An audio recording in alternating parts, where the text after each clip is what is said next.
नमस्कार दोस्तों। देखिए साथियों, अपनी साइकोलॉजी की यूनिट जो नवीनतम सिलेबस है उसके आधार पर आपकी 5वीं यूनिटें समाप्त हो चुकी है। इसमें प्रत्येक टॉपिक को बहुत ही शानदार तरीके से आपको करवाया गया है। जिन्होंने भी वीडियो को देखा है और नहीं देखा है तो देख लीजिएगा साथियों। पुराना जितना भी आपने पढ़ रखा है वो तो साफ हो चुका है साथियों। अब जो अच्छे से टॉपिकों को पढ़ रहे हैं तैयारी उन्हीं की बेहतर रहेगी। ये 100% सत्य है साथियों, क्योंकि पहले जितना पढ़ा गया है उसका अगर अच्छे से रिवीजन आपने नहीं किया है तो वो बिल्कुल भी क्या है, साफ है। तो ये जो टॉपिक करवाए जा रहे हैं रिवीजन भी हो जाएगा, और जो नए छात्र हैं जिन्होंने अभी तक नहीं पढ़ा है उनके लिए तो बहुत ही सोने पर सुहागा रहेगा ये। देखिए, 5वीं यूनिट के बाद में साथियों नवीनतम सिलेबस के अनुसार आज शुरू करते हैं आपकी फर्स्ट यूनिट, बाल विकास। ये टॉपिक रहेंगे इसमें वृद्धि एवं विकास की संकल्पना, विकास के विभिन्न आयाम एवं सिद्धांत, विकास को प्रभावित करने वाले कारक हैं विशेष रूप से परिवार एवं विद्यालय के संदर्भ में, एवं अधिगम से उनका संबंध, वंशानुक्रम एवं वातावरण की भूमिका। तो ये टॉपिक आपके फर्स्ट यूनिट में रहने वाले हैं, चाहे लेवल फर्स्ट हो या लेवल सेकंड। अब देखिए साथियों, इस यूनिट को शुरू करने से पहले कुछ महत्वपूर्ण बातें हैं जो आपके लिए बहुत ही जरूरी है जानना। देखिए, मनोविज्ञान का अर्थ क्या है। मनोविज्ञान का अर्थ है मीनिंग ऑफ साइकोलॉजी। मनोविज्ञान साथियों एक ऐसा विज्ञान है जो प्राणियों के व्यवहार यानी बिहेवियर एवं मानसिक तथा दैहिक प्रक्रियाओं का अध्ययन करता है। क्या करता है मनोविज्ञान? एक ऐसा विज्ञान है जो प्राणियों का व्यवहार किस प्रकार का है, उनका जो मानसिक क्रियाएं हैं, एक्टिविटीज हैं, दैहिक यानी शरीर से जुड़ी हुई प्रक्रियाएं हैं, उनका अध्ययन किया जाता है इसमें। मनोविज्ञान में मानव व्यवहार के साथ साथ पशु पक्षियों के व्यवहार का भी अध्ययन सम्मिलित है। मनोविज्ञान अध्ययन की वह शाखा है जो मन का अध्ययन करती है, अर्थात मनोविज्ञान शब्द का शाब्दिक अर्थ है मन का विज्ञान। तो ये ध्यान में रखें आप, मनोविज्ञान जो शब्द है इसका अर्थ क्या है? मन का विज्ञान। जो मन का अध्ययन करती है वही आपकी मनोविज्ञान है। अंग्रेजी में साथियों इसको साइकोलॉजी कहते हैं। साइकोलॉजी शब्द इसकी उत्पत्ति ग्रीक भाषा या यूनानी भाषा के दो शब्दों से मिलकर बनी है। एक आपका साइकी है और दूसरा लोगस। तो ये दो शब्द हैं जिनसे आपका साइकोलॉजी शब्द है उसकी उत्पत्ति हुई है। ग्रीक भाषा के ये शब्द हैं साइकी और लोगस। साइकी शब्द का अर्थ है आत्मा, जबकि लोगस का अर्थ है अध्ययन या स्टडी करना या ज्ञान, नॉलेज। अच्छे से इसको ध्यान में रखें साथियों। अतः अंग्रेजी शब्द साइकोलॉजी का शाब्दिक अर्थ क्या होगा? आत्मा का अध्ययन या आत्मा का ज्ञान। मनोविज्ञान का तो क्या अर्थ है? मन का विज्ञान। और साइकोलॉजी जो ग्रीक भाषा का शब्द है या यूनानी भाषा का शब्द है उसका अर्थ है आत्मा का अध्ययन या आत्मा का ज्ञान, study of soul, knowledge of soul. अंग्रेजी वाले वर्डों को भी ध्यान में रखें साथियों, इनमें से भी पूछ लेते हैं। और ये कुछ परिभाषाएं हैं, definitions of A psychology. Crow के अनुसार देखिए, क्रो साहब क्या कहते हैं? मनोविज्ञान मानव व्यवहार और मानव संबंधों का अध्ययन है। मानव किस प्रकार से व्यवहार करता है और साथ में ही मानव के बीच में किस प्रकार के संबंध हैं, इसकी स्टडी की जाती है। किसके अंतर्गत? मनोविज्ञान के अंतर्गत। ये कहा आपके क्रो साहब ने। मॉर्गन साहब ने कहा है कि मनोविज्ञान मानव एवं पशु व्यवहार का विज्ञान है। तीसरे हैं आपके वाटसन। उन्होंने कहा है मनोविज्ञान व्यवहार का धनात्मक विज्ञान है। क्या है? धनात्मक विज्ञान। व्यवहार का धनात्मक विज्ञान किसने कहा? वाटसन। वाटसन को हमेशा व्यवहार से जोड़ते हैं साथियों, वाटसन। एक है जिम्बार्डो। जिम्बार्डो कहते हैं कि मनोविज्ञान जीवधारियों के व्यवहार का वैज्ञानिक अध्ययन है। जीवधारियों के व्यवहार का वैज्ञानिक अध्ययन। और मैकडूगल कहते हैं मनोविज्ञान आचरण एवं व्यवहार का यथार्थ विज्ञान है। तो ये तो रटने वाली सी हैं, इनको आप एक दो बार पढ़ेंगे तो ध्यान में रहेंगी। परिभाषाएं आपको ध्यान में रखनी पड़ेंगी साथियों, 1 नंबर की पूछी जाती हैं, 1 या 2 नंबर। बोरिंग साहब कहते हैं कि मनोविज्ञान मानव प्रकृति का अध्ययन है, मानव प्रकृति का अध्ययन। और वुडवर्थ कहते हैं मनोविज्ञान वातावरण के संपर्क में होने वाले मानव व्यवहारों का अध्ययन है। इसके बाद में साथियों ध्यान रखना है आपको कि वास्तव में मनोविज्ञान के अध्ययन का प्रारंभ अरस्तु के समय दर्शन शास्त्र की एक शाखा के रूप में अनेक शताब्दियों पूर्व हुआ था।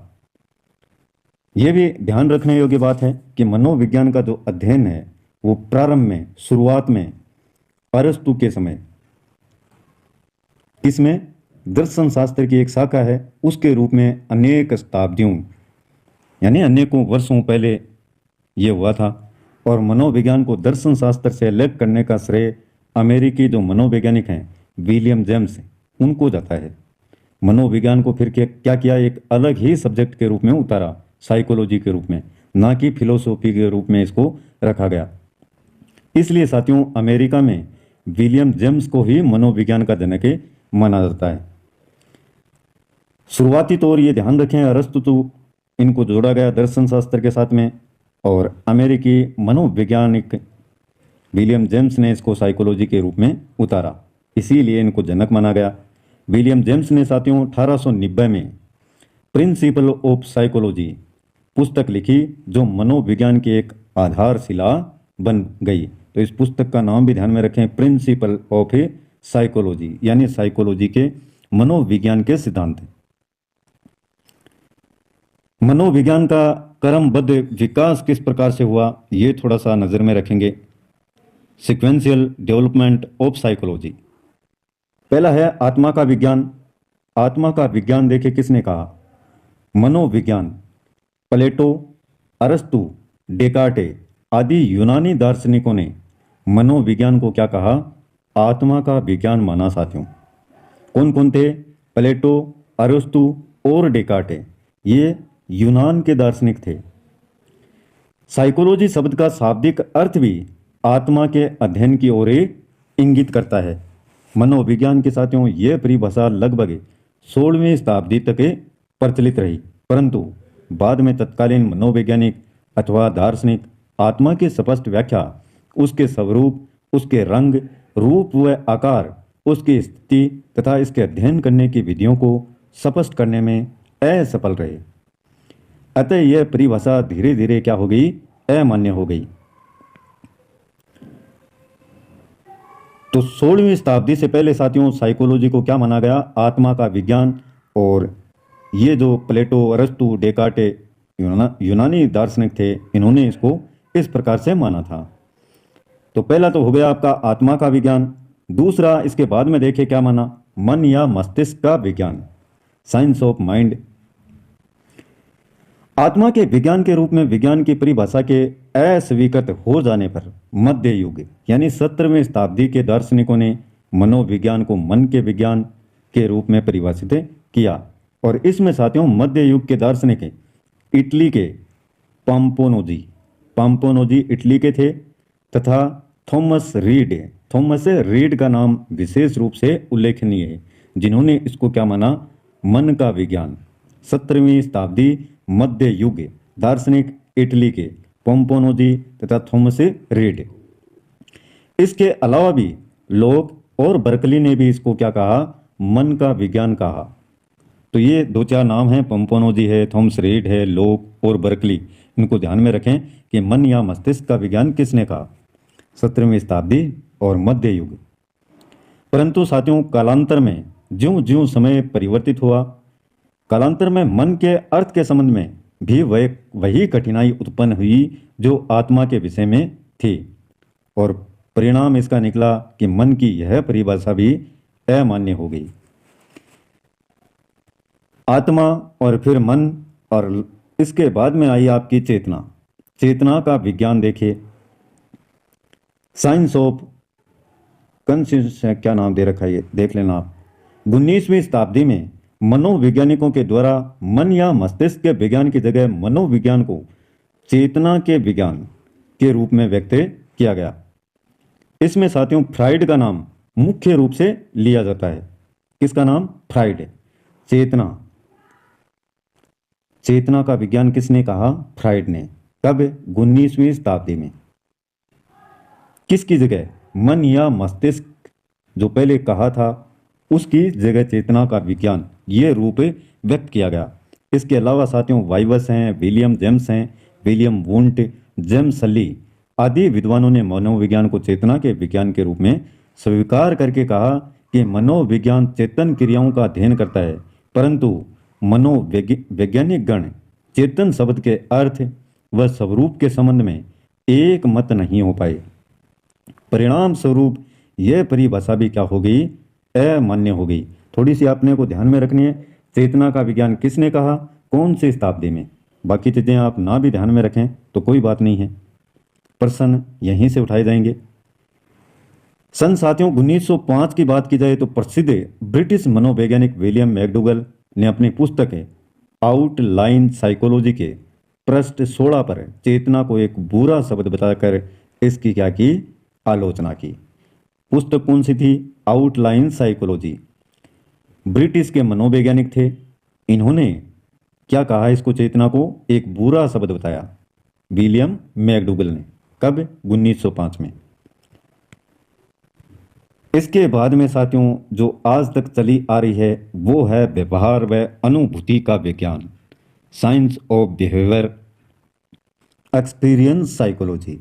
यानी 20वीं शताब्दी के प्रारंभ में मनोविज्ञान को व्यवहार के विज्ञान के रूप में स्वीकार किया जाने लगा।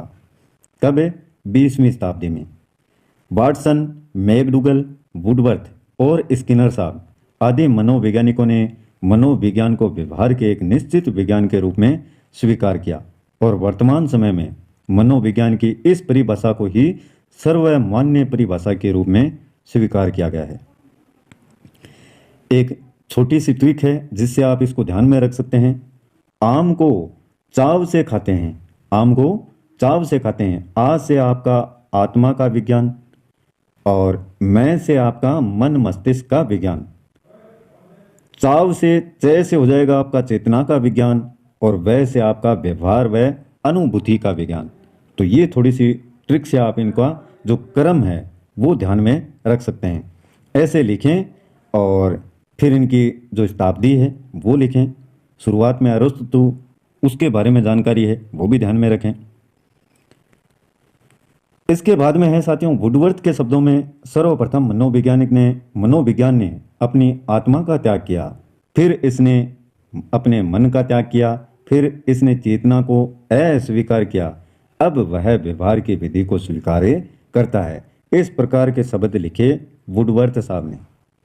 आत्मा गई, मन का भी त्याग किया और चेतना को भी अस्वीकार करते हुए व्यवहार की विधि को स्वीकार किया गया। मनोविज्ञान का कार्य क्षेत्र और शाखाएं ये बहुत सारी दे रखी हैं। बाल मनोविज्ञान, पशु मनोविज्ञान, मानव मनोविज्ञान, असामान्य मनोविज्ञान, सामान्य। तो बहुत सारी साथियों इसका कार्य क्षेत्र है। दैहिक मनोविज्ञान, संज्ञानात्मक, व्यक्तित्व, सैन्य, ये देखिए अतीन्द्रिय मनोविज्ञान, मनोमितिक मनोविज्ञान। इसके बाद में बहुत सारी इसकी शाखाएं बन गई साथियों, व्यवहार के विज्ञान के रूप में आते ही। यह भी जाने साथियों प्रोफेसर बोस ने इंडियन साइको एनालिटिकल एसोसिएशन की स्थापना 1922 में की। नाम ध्यान में रखें, इंडियन साइको एनालिटिकल एसोसिएशन की स्थापना किसने की? प्रोफेसर बोस ने। कब? 1922 में। दुर्गानंद सिन्हा ने साथियों अपनी पुस्तक psychology in A third world country the Indian experience 1986 में प्रकाशित की और भारत में सामाजिक विज्ञान के रूप में 4 चरणों में आधुनिक मनोविज्ञान के इतिहास को खोजा है। ये भी एनसीईआरटी में दे रखा है, तो इन बातों को भी आप ध्यान में रखेंगे। मनोविज्ञान के आदि जनक यानी पुराने अरस्तु, आधुनिक मनोविज्ञान के जनक विलियम जेम्स। प्रथम मनोवैज्ञानिक प्रयोगशाला की स्थापना लीपजिंग में की गई। कहाँ पड़ता है? जर्मनी में। किसने की? विलियम वुंट ने की। कब की? 1879 में की साथियों। 1892 में अमेरिकन मनोवैज्ञानिक संघ की स्थापना स्टैनली हॉल द्वारा की गई और 1892 में संरचनावाद, 1895 में प्रकार्यवाद, 1913 में व्यवहारवाद की स्थापना की गई।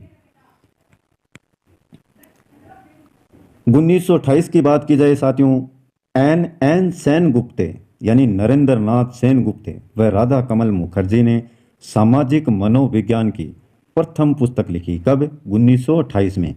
1916 में भारत की प्रथम मनोविज्ञान प्रयोगशाला कलकत्ता विश्वविद्यालय में डॉक्टर एन एन सेनगुप्त के नेतृत्व में स्थापित की गई। यह एक कठोर शिक्षित भारतीय मनोवैज्ञानिक, दार्शनिक और प्रोफेसर थे। ये डाटा जितने भी हैं साथियों, लिखिएगा, इनको ध्यान में रखना जरूरी है इनको। 1951 में कार्ल रोजर्स ने रोगी केंद्रित चिकित्सा का प्रतिपादन किया। 1954 में मैस्लो ने मोटिवेशन यानी एक पर्सनालिटी नामक एक पुस्तक लिखी। जॉन डीवी ने 1894 में शिकागो विश्वविद्यालय में पहली बृहद शिक्षा मनोविज्ञान की प्रयोगशाला स्थापित की। अब साथियों शुरू करते हैं आपकी यूनिट फर्स्ट। ये तो बेसिक सी जानकारी ही जो आपके काम की थी साथियों। इसमें से भी कई बार प्रश्न पूछ लिया जाता है। ये यूनिट आपकी शुरू होती है अब। देखिए, बाल मनोविज्ञान क्या है सब जानते हैं। बालक के जीवन यात्रा और विकास माँ के गर्भ में आने के साथ ही प्रारंभ हो जाती है। बालक माँ के गर्भ में एक पौधे की तरह छोटे से अंकुर के रूप में अपना जीवन प्रारंभ करता है। धीरे धीरे विकास की ओर बढ़ता है। बालक छोटे से निषेचित अंडे से धीरे धीरे पूर्ण अवस्था को प्राप्त कर लेता है। चाइल्ड साइकोलॉजी, बाल मनोविज्ञान। देखिए, बाल मनोविज्ञान बालक के मन व स्वभाव का अध्ययन करता है। अर्थात बाल मनोविज्ञान बालक का मनोवैज्ञानिक अध्ययन है। बालक के विकास का अध्ययन मनोविज्ञान की जिस शाखा के अंतर्गत किया जाता है उसे ही क्या कहते हैं? बाल मनोविज्ञान कहते हैं। बालक के विकास यानी जब वह बालक गर्भ में एक अंडे के रूप में रहता है साथियों, वहाँ से फिर धीरे धीरे अनेक प्रकार के स्टेज से गुजरते हुए, ग्रोथ करते हुए और फिर अपना जो जीवन है वो प्रारंभ करता है, बाहर की दुनिया देखता है। तो इसी विकास का अध्ययन मनोविज्ञान की जिस शाखा में किया जाता है उसको क्या कहते हैं? बाल मनोविज्ञान। जब इसके अध्ययन का क्षेत्र विस्तृत हुआ यानी फैला, अर्थात गर्भावस्था से किशोरावस्था या परिपक्वावस्था तक होने लगा, तो आज बाल मनोविज्ञान को बाल विकास कहा जाने लगा। गर्भावस्था, गर्भ में जब बच्चा रहता है और उसके बाद में आपकी उम्र का होता है तो वह अवस्था किशोरावस्था, और किशोरावस्था के बाद की अवस्था परिपक्वावस्था। तो इसको ही क्या कहा गया है? बाल विकास। बाल मनोविज्ञान के द्वारा बालक के मन व व्यवहारों को भली भांति समझा जा सकता है। बालक की स्मृति का कितना विकास हुआ है, यानी कितनी अच्छी तरीके से वो बातों को ध्यान में रख पा रहा है, उसका अध्ययन, और जीवन काल की परिस्थितियों से बालक ने क्या प्रेरणा ग्रहण की है, आदि प्रश्नों का उत्तर ढूंढना ही बाल मनोविज्ञान का उद्देश्य है। शॉर्ट रूप में देख लीजिए, बाल मनोविज्ञान दो शब्दों, एक बाल और एक मनोविज्ञान से मिलकर बना है। बाल का अर्थ बालक और मनोविज्ञान से अभिप्राय मन के विज्ञान से। अतः बाल मनोविज्ञान से तात्पर्य है बालक के मन तथा व्यवहार का अध्ययन करने से। बाल विकास का थोड़ा सा इतिहास की बात करते हैं। History of child development. बाल विकास साथियों बाल मनोविज्ञान का आधुनिक या विस्तृत रूप है। पहले बाल मनोविज्ञान कहा जाता था और फिर धीरे धीरे उसमें किशोरावस्था या परिपक्वावस्था को जोड़ा गया तो उसको क्या कह दिया गया? बाल विकास। और इसी का क्या है? ये आधुनिक या विस्तृत रूप है। बालक की शारीरिक, मानसिक, बौद्धिक, भावनात्मक, सामाजिक आदि पक्षों में परिपक्वता का होना बाल विकास कहलाता है। उसका जो शरीर है वो किस प्रकार का है, किस प्रकार की उसकी बनावट है, मानसिक, उसका दिमाग, बौद्धिक यानी उसमें याद करने की, अपनी स्मृति में बातों को रखने की कितनी कैपेसिटी है, भावनात्मक है, अच्छे बुरे जो गुण हैं वो किस प्रकार के हैं, सामाजिक, समाज से कितना लगाव रखता है, नहीं रखता है, वो सारी बातें, इन्हीं का अध्ययन करना बाल विकास कहलाता है। 17वीं शताब्दी तक बालक के विकास के अध्ययन को कोई महत्व नहीं दिया जाता था, परंतु साथियों प्राचीन काल से ही कई दार्शनिक बालक के विकास के अध्ययन के लिए निरंतर प्रयासरत रहे। दार्शनिक कहते हैं जो दूर तक की सोचते हैं। इसके बाद में है प्लेटो, यूनानी, ग्रीस से। प्लेटो कौन थे? यूनानी या ग्रीस के। 427 से 344 ईसा पूर्व ने अपनी पुस्तक द रिपब्लिक में इस तथ्य को स्वीकार किया कि बाल्यावस्था के प्रशिक्षण का प्रभाव बालक के बाद की व्यावसायिक दक्षताओं और समायोजन पर पड़ता है। ये प्लेटो ने कहा। एक पुस्तक थी उनकी द रिपब्लिक, कब? 427 से 344 ईसा पूर्व। उन्होंने कहा कि साथियों बाल्यावस्था में जो प्रशिक्षण है उनको मिलता है बालक को, उसका प्रभाव बालक के बाद के व्यवसाय करता है, किसी भी तरह का कार्य करता है, तो उनको समायोजित करने में बड़ी सहायता करता है। ये कहा प्लेटो ने। 1628 ईस्वी की बात की जाए या 17वीं शताब्दी में जोहन अमोस कोमेनियस ने धनी आयु वर्ग के बच्चों के लिए इटली में स्कूल ऑफ इन्फेंसी की स्थापना की और लगभग 29 वर्षों के अथक प्रयास से 1657 में अपनी प्रसिद्ध पुस्तक ऑर्बिक विक्टस की भी रचना की, जो 1659 ईस्वी में प्रकाश में आई। देखिए,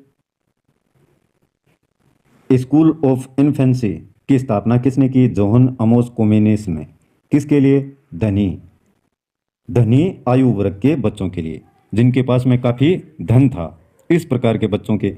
कहाँ? इटली में। कब? 1628 ईस्वी में। ये भी ध्यान में रखें, 17वीं शताब्दी अगर दिया हुआ मिले आपको तो। और इन्होंने साथियों 29 वर्षों के अथक प्रयास से 1657 में एक रचना की, पुस्तक की। उसका नाम था ऑर्बिक विक्टस। 1657 में इसकी रचना की और 1659 में 2 साल के बाद में यह प्रकाशित हुई। इस पुस्तक में साथियों इन्होंने सभी वर्ग के बच्चों के शैक्षिक विकास का विवरण दिया। हालांकि जो स्कूल था, स्कूल ऑफ इन्फेंसी, उसमें धनी वर्गों को जो बच्चे हैं उनको शामिल किया। पुस्तक में इन्होंने सभी वर्ग के बच्चों को शैक्षिक विकास का विवरण दिया, जिनमें बालक की प्राथमिक शिक्षा पाठ्य सामग्री को चित्रों के माध्यम से आकर्षक बनाया तथा मुख्य विषय वस्तु को जोड़ा गया, जिससे विद्वानों के ध्यान का आकर्षण क्या बना? बालक बना। तो कोमेनियस का भी अहम रोल है साथियों। बालक के विकास का प्रथम बार वैज्ञानिक विवरण दिया 18वीं शताब्दी में, 1774 ईस्वी में। किसने? पेस्टोलॉजी ने। इनका यह विवरण अपने स्वयं के 3.5 वर्षीय पुत्र बेबी बायोग्राफी यानी बाल कथा पर आधारित था। 3.5 वर्षीय पुत्र। उम्र भी ध्यान में रखें साथियों, कई बार साइकोलॉजिस्ट से भी ज़्यादा माइंड लगाते हैं अपने शिक्षक, और इस प्रकार के प्रश्न भी पूछ लेते हैं, तो ध्यान रखना, प्रत्येक चीज़ को एकदम डीप से पढ़ना है।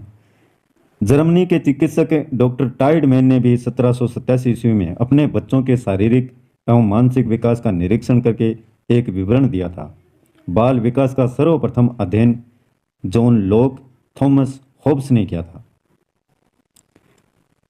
प्रथम बार साथियों वैज्ञानिक विवरण तो दिया 18वीं शताब्दी में, किसने? पेस्टोलॉजी ने। और बाल विकास का अध्ययन किसने किया सर्वप्रथम? जॉन लॉक और थॉमस होब्स ने। ये तो ध्यान में रखें आप। 19वीं शताब्दी की बात करें तो अमेरिका में बाल अध्ययन आंदोलन की शुरुआत हुई। स्टैनली हॉल इस आंदोलन के जन्मदाता हैं। किसके? बाल अध्ययन आंदोलन के। ने 1893 ईस्वी में यानी 19वीं शताब्दी में इस आंदोलन की शुरुआत की थी। इन्होंने चाइल्ड स्टडी सोसाइटी, बाल अध्ययन समिति तथा चाइल्ड वेलफेयर ऑर्गेनाइजेशन यानी बाल कल्याण संगठन जैसी संस्थाओं की स्थापना की तथा बायोग्राफी भी तैयार की।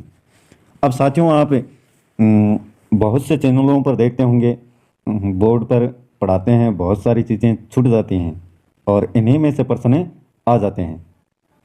तो पूरा टॉपिक तो साथियों देखिए यहीं पर आपको मिलेगा। बाकी हो सकता है साइकोलॉजी कुछ इन पुस्तकों में भी नहीं छपा होता है, वहाँ से भी उठा लिए जाते हैं प्रश्न, लेकिन पुस्तक में से पढ़ा जाए तो कम से कम ये तो ध्यान में रहे कि अपना इतना पढ़ा हुआ है। और ये छोटी सी बात और है कि ध्यान रहे, भारत में बाल विकास के अध्ययन की शुरुआत लगभग 1930 में हुई, कोलकाता विश्वविद्यालय में, गिज्जू भाई बद्देगा के प्रयासों से। देखिए छोटे छोटे पॉइंटों को इसमें इंक्लूड किया गया है कि कहीं से भी अगला प्रश्न उठाए तो इनको इसमें शामिल किया जाए। बहुत ही शानदार पुस्तक है। कल साथियों इसके आगे का जो भी मैटर दे रखा है उसको पढ़ेंगे। आज थोड़ा सा सिर्फ शुरुआत किया है। वीडियो पसंद आए तो लाइक कीजिएगा साथियों, और कल मिलते हैं फिर एक नए टॉपिक के साथ में। आज के लिए बस इतना ही। जय हिंद।